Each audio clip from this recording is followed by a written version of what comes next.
अभी हमारी पार्टी की मशावरती मीटिंग अंदर चल रही थी, गैर रस्मी इजलास था। तो ख्वाजा आसिफ साहब भी इसमें शरीक थे और वो उनका एक टीवी शो की रिकॉर्डिंग थी। तो वो सबको ये बता के उठे कि वो टीवी शो की रिकॉर्डिंग में जा रहे हैं, और जैसे ही वो बाहर निकले नैब ताक लगाकर बैठी थी और उनको इस गली के शायद मोड़ से नैब ने गिरफ्तार कर लिया। तो मैं ये कहना चाहती हूँ कि इस तरह से रातों रात किसी को अगवा करना, और वो भी एसेट बियॉन्ड मीन्स जैसे केस के अंदर। एसेट बियॉन्ड मीन्स का सीधा सीधा मतलब ये है कि आपके पास कुछ नहीं है किसी के खिलाफ, तो आप एक वेग सी चीज़ में जिसमें ना कोई इल्ज़ाम है, जिसका ना कोई कैलकुलेशन हो सकती है, आप उसमें किसी को गिरफ्तार कर लें। तो बात यह है कि तरीक़ा वारदात वही है, लेकिन अब ये शिकस्त के खौफ को सामने रख के ये लरजते हुए कांपते हुए ये फैसले किए जा रहे हैं, क्योंकि हुकूमत जाने का खौफ और शिकस्त जो है वो इनकी चेहरों पे भी नज़र आ रहा है, इनकी प्रेस कॉन्फ्रेंसेस में भी नज़र आ रहा है, और ये जो हरकतें हैं जिस तरह से इन्होंने अब ख्वाजा आसिफ साहब को अरेस्ट किया है, ये उसमें भी साफ झलक रहा है। तो ख्वाजा आसिफ साहब ने फॉर्चुनेटली मुझे दो बातें बताई। उन्होंने कहा कि इनमें से किसी ने उनको अपने पास बुलाया और कहा कि आप नवाज शरीफ साहब को छोड़ दें।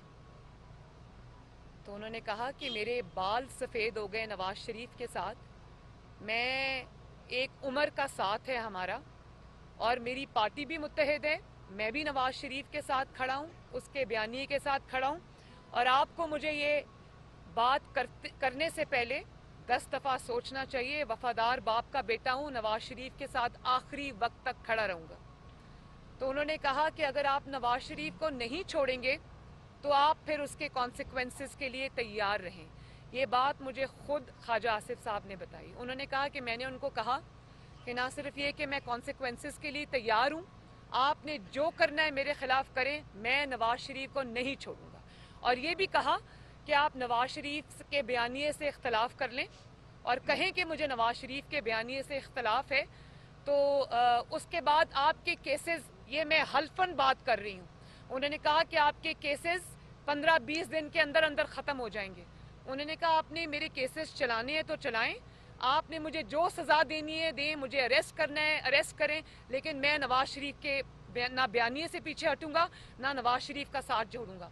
और आज आपने देख लिया, चंद दिनों बाद उनको यहाँ से आकर अगवा कर लिया गया। ये गिरफ्तारी नहीं है, ये अगवा है, और तरीक़ा वारदात वो है जो ये पहले से इस्तेमाल करते आए हैं, जो सुप्रीम कोर्ट भी कह चुका है, हाई कोर्ट्स भी कह चुके हैं कि ये नैब जो है ये सियासी इंजीनियरिंग का इदारा है, और इसको सियासी जोड़ तोड़ के लिए और अपने मुखालिफिन को प्रेशराइज करने के लिए इस्तेमाल किया जाता है। तो ये वही आज उन्होंने दोबारा बात सच साबित कर दी है। तो मैं आज फिर एक दफ़ा अदलिया से ये ज़रूर कहूँगी कि कौम आपके ऊपर नज़रें लगाकर बैठी हुई है। अगर आपने, और आपसे उम्मीद है कौम को, क्योंकि आप इंसाफ की कुर्सियों पर बैठे हैं और आपकी ज़िम्मेदारी है कौम को इंसाफ देना। अगर आप ये देख रहे हैं कि सियासी इंजीनियरिंग के खातिर नैब जो है वो दहशत गर्दी की तरह, एक दहशत गर्द की तरह लोगों के घरों के ऊपर अटैक्स करता है, उनको इमरान खान का आलाए कार बनकर वो उनको घरों से उठा लेता है बगैर किसी केस के, तो आपको चुप नहीं रहना चाहिए। ये ऑब्जर्वेशंस आप खुद दे चुके हैं, लेकिन आपको सिर्फ ऑब्जर्वेशंस की हद तक नहीं रहना चाहिए, आपको आगे बढ़ना चाहिए और इस जुल्म को मिटाना चाहिए।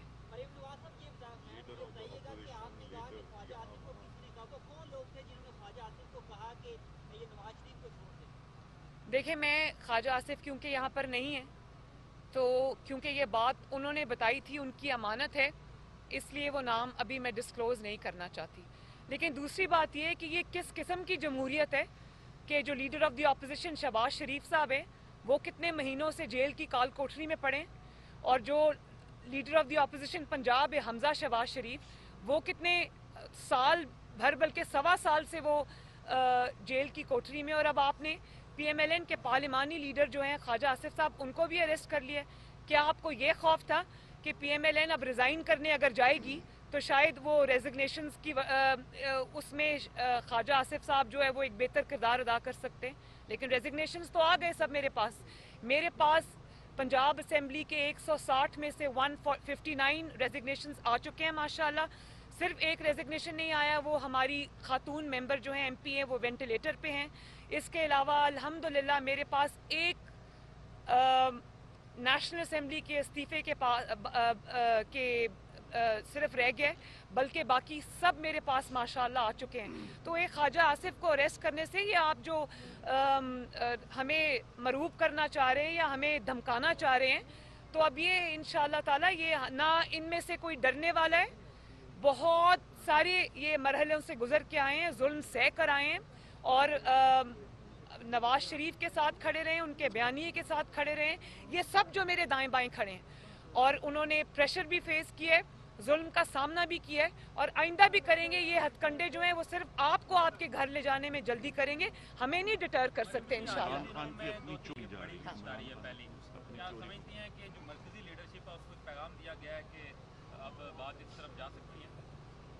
मरकजी लीडरशिप को जो पैगाम दिया गया है वो ये है कि दिन रात TV पर आकर प्रेस कॉन्फ्रेंसेस करने वाले, और ये हमें PDM का खौफ नहीं है, तो ये सिर्फ ये बता रहा है, पैगाम हमें ये मिला है कि हुकूमत बहुत बुरी तरह डर गई है, इसके पाँव हिल गए हैं और ये जो ये कोशिशें करे हम लोग इस पर रिएक्ट करेंगे। PDM इस पर रिएक्ट करेगी। मेरी कल मीटिंग है और परसों हम सब इकट्ठे हो रहे हैं, हम इसको इस तरह नहीं जाने देंगे। PMLN एक सेकेंड, PMLN और PDM इस पे अपना रिएक्शन देगी और ख्वाजा आसिफ को आपको छोड़ना पड़ेगा, वरना मामलात कहीं से कहीं जा सकते हैं। ये वार्निंग है आपके लिए। यहाँ से ले लें, एक मिनट यहाँ से ले लें पहले। मैं देती हूँ आपको। पीपल्स पार्टी की आज इत्तलाक है कि उन्होंने इस्तीफे ना देने का उनकी CC ने फैसला किया। देखिए मैं एक सेकंड एक सेकंड, वन बाय वन मैं गैर मुसद्दका इत्तलात के ऊपर मैं अपना कोई कमेंट नहीं देना चाहूँगी जब तक उनका कोई एलामिया जमात की तरफ से या बिलावल भुट्टो जरदारी की तरफ से अगर कोई स्टेटमेंट नहीं आता, मैं उस पर कोई कमेंट नहीं करूँगी, क्योंकि मैं ये अच्छे तरीके से जानती हूँ कि मीडिया किसकी ग्रिप में, कौन सी खबर को किस तरह जराए से जो खबर आती है वो हमेशा अब जराए से खबरें आ रही हैं, जराए से खबरें पीपल्स पार्टी रिलीज नहीं करती, जराए से खबरें कोई और रिलीज करता है। तो जब तक मैं पीपल्स पार्टी से खुद नहीं सुन लूंगी मैं इस पर कोई कमेंट नहीं करूंगी।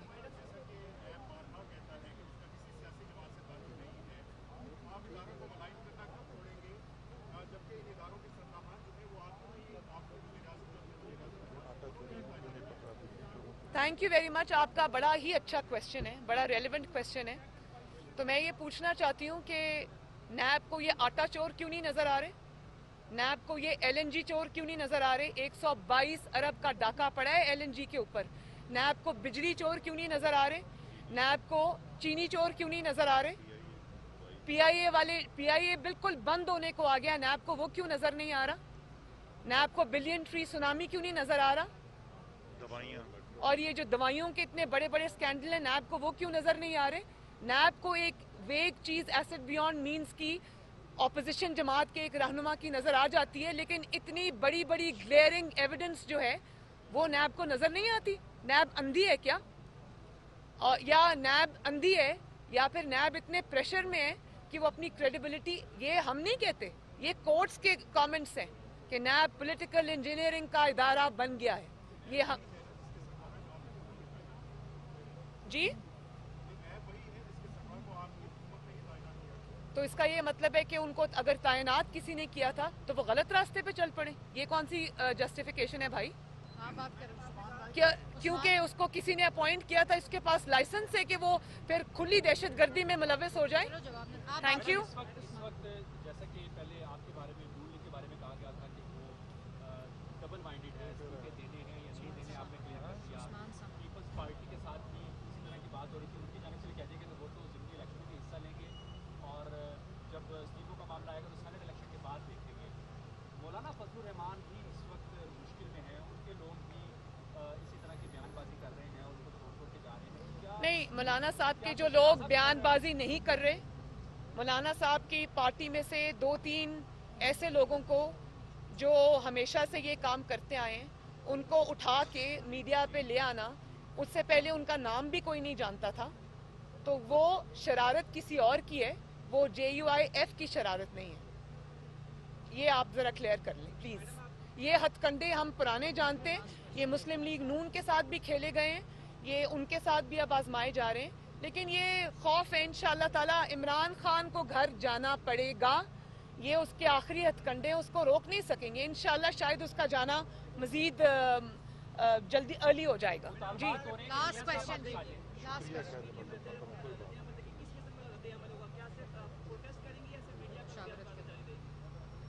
देखें, इस बार अब बयानबाजी से काम नहीं चलेगा। इस दफा फैसला होगा और इंशाअल्लाह उस पर अमल दरामद भी होगा। अगर आप ये समझ रहे हैं कि इसी तरह आप करते रहेंगे और हम सहते जाएंगे, ये अब नहीं होगा। आप जो कह रहे थे, आपने कुछ मियां साहब को बुलाने का मुतालबा कर रही है, मियां साहब कब आएंगे? गलत है। नहीं, ये किसने कहा मुतालबा कर रही है? हुकूमत कह रही है कि मियां साहब वापस आए, यहाँ आके लीड करें। तो हुकूमत के बुलाने की क्या हैसियत है? ये तो जाली हुकूमत है। इसी हुकूमत ने नहीं, इसी हुकूमत ने उनको इलाज के लिए बाहर भेजा और उस वक़्त इन्होंने चाहा उनसे जान छुड़ाना, और अब जबकि इनको पता है कि नवाज शरीफ ने इनके ताबूत में आखिरी कील ठोंक दी है, तो वो अब अपने आप को, अब उनको लाने की पूरी कोशिश, पहले भेजने की पूरी कोशिश थी, अब बुलाने की पूरी कोशिश है। तो ये thank you very much. Thank you जी। किसी ने कोई वादा नहीं किया था, वादा सिर्फ ये था कि जब तक इलाज मुकम्मल नहीं होगा, और इसमें PMLN बिल्कुल अपोलोजेटिक नहीं है। जब उनका इलाज मुकम्मल होगा वो वापस आएंगे। इलाज मुकम्मल होने से पहले अपने दुश्मनों के हाथ में ना अपनी सेहत को देंगे ना अपनी जिंदगी को देंगे। Thank you very much. YouTube पर गूगली न्यूज देखने के लिए youtube.com की सर्च बार में गूगली न्यूज TV टाइप करें। गूगली न्यूज के पेज पर सुर्ख रंग के सब्सक्रिप्शन वाले बटन पर क्लिक करना ना भूलिए। YouTube पेज पर अपलोड होने वाली वीडियो से बाखबर रहने के लिए बेल आइकन पर क्लिक कीजिए। आपको हर नई वीडियो के बारे में नोटिफिकेशन मौसूल हो जाएगा।